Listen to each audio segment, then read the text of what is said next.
Hello and welcome back.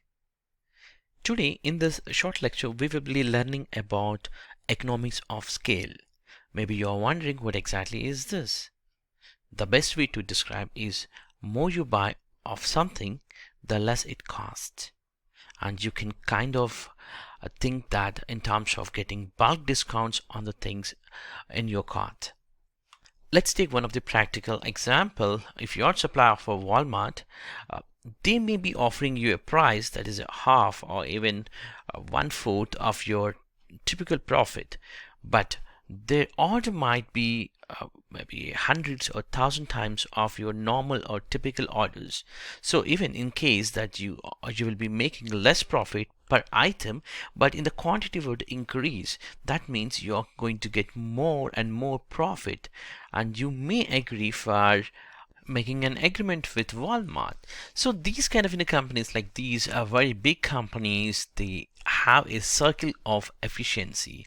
So to speak with that, wherever they get a bigger and increase their production, then they definitely open new stores and new data centers. Okay, I'm just jumping into our data center concept, but yes, they go for more and more customers, and that increases their business.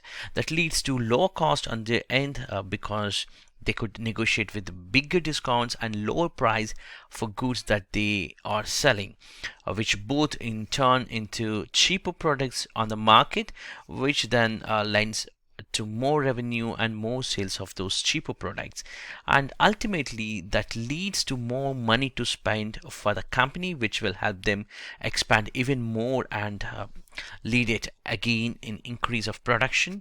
So this cycle goes around and around.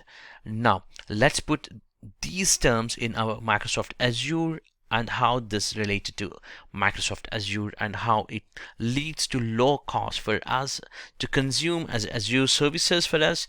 At the same time, in the background for the Microsoft, how it's going to be comparatively cheaper when we try to build on our own any of the data centers. So like a company like Microsoft goes and build a data center, they have advantages of being able to get a low cost of land, building the data center and construction cost and data center itself. The service goes to data center with the power, labor, things like that, and a cheaper and higher buying power. So Microsoft will have the higher buying power, so they get in a cheaper way, cheaper cost altogether. They have increased security based on security staff or equipment, higher reliability because of the redundancies they can put into data centers, and having redundant data centers themselves and things like that. Also for the Microsoft serving more customers, allowing for higher rate of utilizations for their service.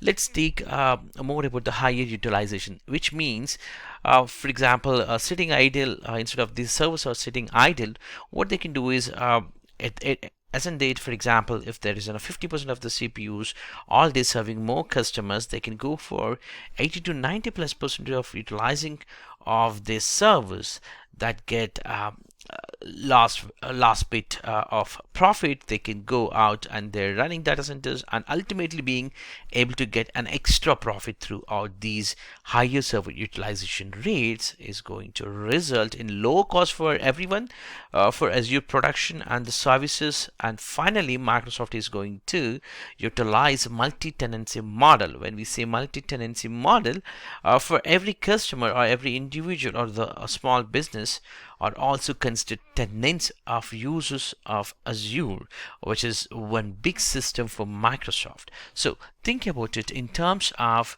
this. The more users you are using your system, it lowers the cost of management and the server per user, because now you can have one administrator working on the server that is used by potentially hundreds of clients, versus in your own data center having to hire one dedicated person at least to manage all of that just service.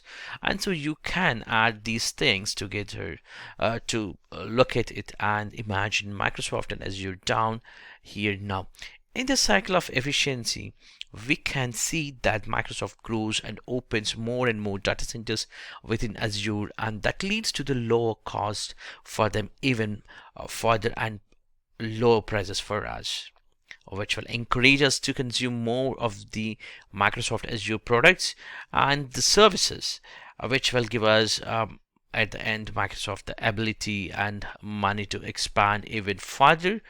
uh, that cycle continues.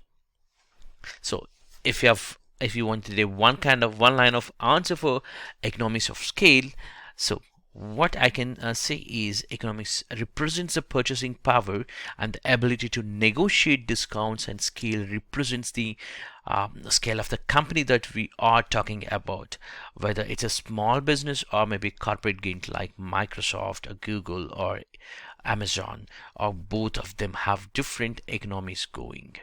So finally, when we compare with our own data centers, so you built your own data center and Microsoft built their own data center. So at the end, Microsoft builds in a cheaper way compared with you. So it's a big gain, and they get huge discounts. That results the economics of scale. And I'm gonna attach a PDF file, or maybe you can look at this specific URL, or maybe I would try to copy paste this specific URL within the description of video or in the resource section of this PDF file. You can go through this one of the PDF file which was generated by which was created by Microsoft. They compare with the hotspot versus a core evolution with Microsoft normal cloud computing evolution, which they started comparing from mainframes to client and server technology to cloud, and they says that the cloud is a very similar trend, like you when compared with the hotspot versus a car train, similar thing is going to happen for the cloud.